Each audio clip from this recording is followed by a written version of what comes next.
નમસ્કાર મિત્રો, અમારી ગુજરાત ન્યૂઝ ચેનલમાં તમારું સ્વાગત છે. હાલ હમણાં ભયાનક આતંકી હુમલાના અહેવાલ સામે આવી રહ્યા છે, જેમાં સેના ઉપર હુમલો થતાં 50 સૈનિકોના મોત થયા છે. પાકિસ્તાની સેના વિરુદ્ધ બલૂચ બળવાખોર જૂથ બલૂચિસ્તાન લિબરેશન ફ્રન્ટે ઓપરેશન BAM હાથ ધર્યું હતું. આ 3 દિવસનું ઓપરેશન હવે પૂરું થયું છે, જેમાં છેલ્લા 4 દિવસમાં બલૂચિસ્તાન અને પાકિસ્તાનના અન્ય પ્રાંતોમાં હુમલા કરવામાં આવ્યા છે.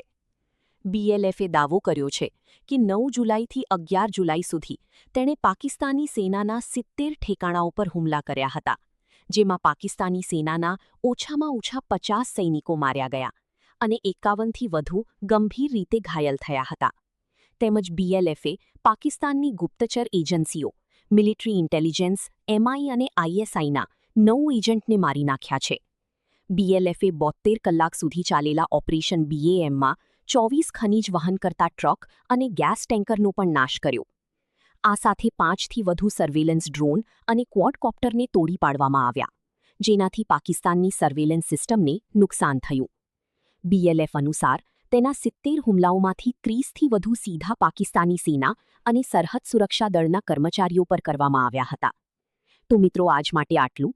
ને જો અમારી ચેનલ પર નવા હો તો લાઇક, સબસ્ક્રાઇબ કરવાનું ભૂલતા નહીં.